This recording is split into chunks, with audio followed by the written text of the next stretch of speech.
UFC, American stock, hobby stock, pro stock, IMCA Sport Mod, IMCA Modifieds, and of course, the hard-pounding late model, all in one place.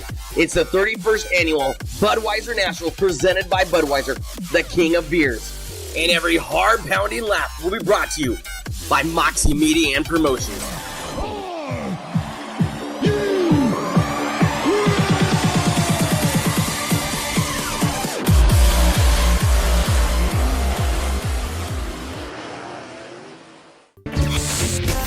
The Cooley Station Online. Yeah, that's us. 'Cause we play This. In your face, all over the place. We're online 24/7. 24/7. You're listening to the hottest internet station. Now welcome back to the Northwest announcers, Corey Penfold and Josh Warbus, on Northwest Dirt News. Back in action here in the Jetstream Aqua Massage studio Yes, during the sir. short break. Hey, you guys, we stepped out of the studio, checked out Jetstream. Poor Sandy. Oh, dude, she's getting swamped. swamped out Man, there. is it isn't she? crazy out there? I'm telling you, people love those massages. Yeah, they do. It's nuts. Always fun to talk to Clay Daly. You know, Oh, yeah, absolutely. He's a fun guy, but You know, one thing that stuck with me with Clay is he said people aren't taking Twisted Motorsport seriously in the Evo chassis. I'm telling you right now, when I heard he was coming yeah. to Claire Cup and when I heard who was going and working with Twisted, I was nervous. I'm not going to lie. I was a little nervous. Clay is one sharp individual. I mean, He is. And people pass race car drivers off, and people in dirt track racing is a bunch of dumb rednecks. We're not. They're some of the smartest whole, guys. Right. That whole era of the redneck, it's such a corporate. It's such a corporate sport anymore with sponsorship and money. That whole thing is gone. It is. It's not like that anymore. It's guys like, Clay Daly and Jeremy Shank and Rob Maya and Tony Toes. Tony. Yeah, I mean Those guys. far from redneck. Kyle Larson, Rico Right. Abreu. Right. Hello? Yeah. I don't see him going to the wall, hanging out at the Wally World and Piggly Wiggly, yeah. I hear you. and going to the Waffle House. Yeah, that guy is, man, he is nonstop racing. Oh, dude. 365. That's It's insane. all Daly does is race cars. And, it's paying off for him.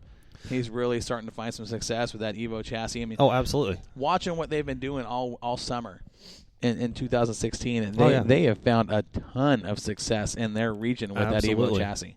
Absolutely. I mean, you talk about it. He's got a B mod running 0.2 faster than an A mod. That's crazy. Bobby Hogue on top of that. That's is Bobby faster Hogue. than Bobby Hogue. I mean, when it comes to modifieds in California, Bobby Hogue, I mean, especially the Bud Nationals, Yeah. what we're going to do, Bobby Hogue is the winningest driver in Budweiser Nationals history. And if you're 0.2 of a second faster than him with a sport mod, I think you're doing something right. right? You figured something out right there. Yeah, I think so. I mean, think so. I don't know what he's got going on, and Clay's one of those guys. He's like he's a lot of the guys. He's not afraid to throw anything under his car. People might look at him and go, "Man, you're dumb," but he's going to look real dumb from victory lane, folks. Yeah. He's one smart individual. Very, very. And we've talked race cars with him at the Claire Cup and listened to some of the stuff they're doing. It's kind of like, wow, okay. It's Like obviously working. Like he said, they might not agree with it. They might look at you and go, what?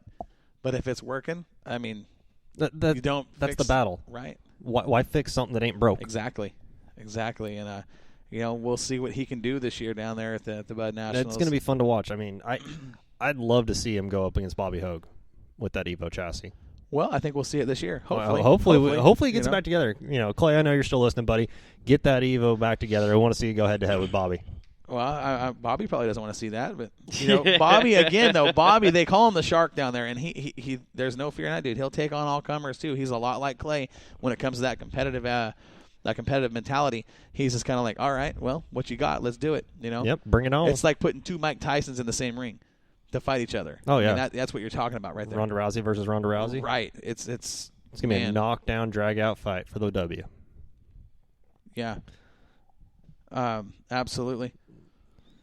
I'm jealous. I'm now that we're here, I was thinking, I'm going to be good. I'm going to stay back. I'm going to watch the Bud Nationals on, whatever internet station's carrying it, IMC TV, listen to it on Spreaker with Corey and Josh calling the show, texting them, giving them a bad time, going, Josh, this is how you pronounce this guy's name. You're an idiot. How am I an idiot, dude? Wait.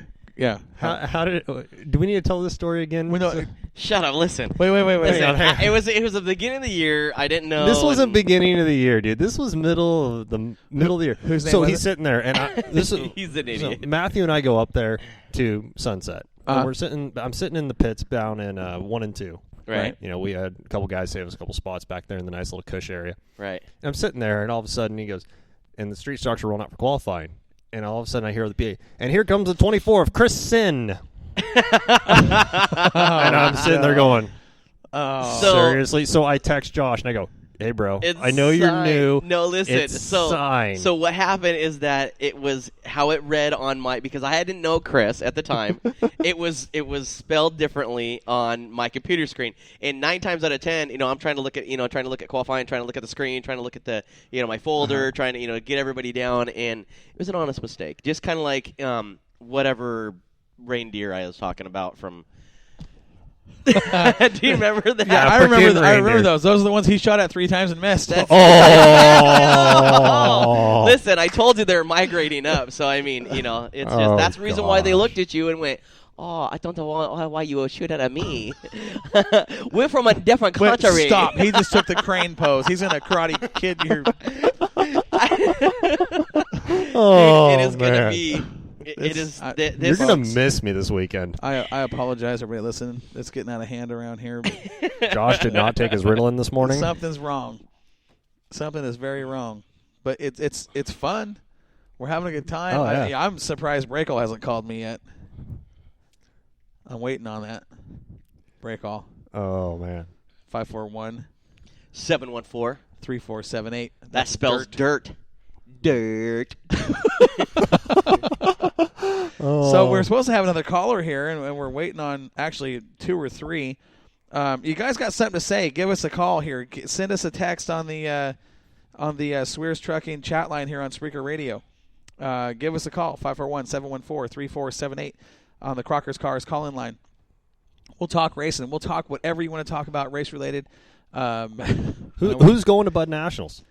Even if you're not driving a car, who's going? Let's fill that Oregon section up, guys. I know that Alan May is going down. Former racer at Willamette. He's in the stands every week, right there by the main concession stand. They go every year. I know that we've talked to quite a few fans that are actually going down to watch that race. And what's cool is, they want to rent those radios. I was just going to say, make sure that we put that back out there. Let's get that out there for you guys that want to listen. You want to be part of the Bud Nationals. You can put the headsets on and listen to what is going on the track live with not just us communicating back and forth on the Moxie line, but also on the track official lines. We've got 2 lines per radio. So when you get one radio, you're going to get what's going on at the track, and you're going to get the media line as well. Lovely. That's pretty cool deal. So, yeah, anybody wants to rent those, give us a call. Again, 541-714-3478. And that's the thing, too, is, I didn't realize being, with my experiences working with Doug Van Zandt Extreme, what goes on the track radio and what goes into putting in that show. And, that's something we might dive into sometime in the future, just to think about, folks. It's what goes into putting that show on to those 35, 40 laps. We got someone calling in right now. Who's calling in now? Northwest Dirt News. Hello? Hi, Northwest Dirt News. Who's this? Dead air. Okay, Northwest Dirt News. Who's calling? I bet it's Breakall giving us a distraction. It probably is. Yeah, he's like, that's the sound of a waffle sizzling.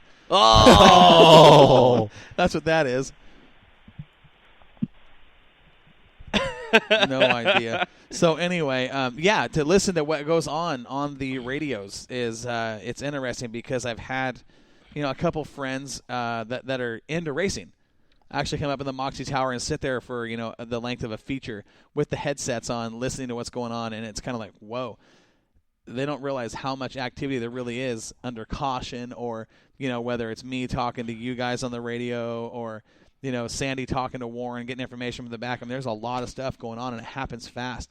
It happens very, very fast, and that's the thing too, is that because it does happen so fast. You talk about Bakersfield. You know, I mean, you're talking about how, you know, everything runs the way it does. It's just it's so intense that, man, I'm super excited. But I think that's one thing that we do a little bit different too with our pit correspondent, having somebody in the pit that can get to the car, you know, on a quad, that can get to the car and figure out, okay, what just happened to that car. What's the deal? What's the issue? And to have it come across the radio in seconds and be able to give that to the fans in the stands, you know, I mean, that's it creates a better experience for the fans. I mean, people, I can't tell you throughout the course of the season how many times people said, man, we can't believe how fast you give us the information of what's going on. Now, if it's not from you guys, you know, the Extreme Fire and Rescue on the radio, which is on the Willamette Speedway line, you know, the radio there I'm listening to find out if drivers are all right or what's on the track or, you know, whatever the case may be. But to give that information to the fans right now, the fans, I mean, all year long, people have said something about how cool that is because it's just right there right now. Well, it's good. It's great for the fans because, you know, especially at places like Willamette and Sunset, you don't have the hot pit where you can see it. Right. Hey, welcome to Northwest Dirt News. Who's this? This is Tyler. My other phone wasn't working. Tyler Owen. Tyler Owen. Oh, What's we're in going trouble. on, big guy? We're in trouble. So what's up? Not much, man. Hey, just wanted to talk to you a little bit, kind of touch bases with you. What a crazy ending to the 2016 season. Going into Sunset, you were running second, just a few points behind of the leader and the 24 of Rob Free. And man, a couple laps into it, you know, about 12 laps into it, avoided a major incident coming out of turn number 4. A driver lost basically the right rear wheel. You decided to go inside, made a little bit of contact with Austin Henderson. Up and over you went down the front stretch. One, let's talk about, you know, how you're feeling, and two, what were your emotions and stuff afterwards, knowing that it was just going to be a second place for the 2016 season? Oh no. It's going down. Are you still there? Still there? Yeah, I'm still here, buddy. Still here. So, coming out of turn 4, I seen he lost his tire, and I tried to go around him a little bit, and I didn't just get a little bit of contact from the pickup. He more like punted me into that wall. You're talking about Austin Henderson in the 69 truck. You know, afterwards. 69. Yeah, afterwards he was very emotional, as a sense of, you know, he thought that he destroyed your night. You know, I mean, he of course had no place to go. We got it on film and everything, and you know, I mean, it was one of those things that, you know, it's a bad racing accident. Austin coming into the season, rookie, you know, never been into that truck before, came into the season, definitely progressed it from a driver that didn't have any laps to what he did at the end of the season, made a huge accomplishment, you know, learning that truck. Happened to be the bad incident stuff, you know, being collected, and then, over on your top, or basically over on your side down the front stretch. I talked to you a little bit afterwards. You said the car is destroyed. Is it still looking like that? So Monday we're taking it into a frame shop, and we're going to get it checked out and see if there's any possible way we can recover that car. Good deal. Now you have a huge sponsor. Let's talk about who helped you out when it came down to, you know, swapping motors and you know, and that type of stuff. Who helped you out this year? It was TK's Auto Repair, but Travis, he owns the shop. He's my stepdad, and he's helped me along the whole thing. So, I mean, I got to give it all up to Travis Cook. He's done it all for me. And then I got Dina and Mr. Off, which has sponsored me financially. And then, you know, Dusty's machine shop, which is right next to Travis and stuff. And I was really fortunate in the sense of getting all that help. Now, you talked about, you know, you're living closer, you know, to the Portland metropolitan area. You took a big jump mid-season and moved all the way over to Bend, correct? Yeah, I work in Bend. I live in Redmond right now. But, yeah, I was driving every weekend to come race you guys. So coming over, you know, to Sunset Speedway Park over there, and you did a couple races over there at St. Helens too, didn't you? Yeah, for that 4B challenge race.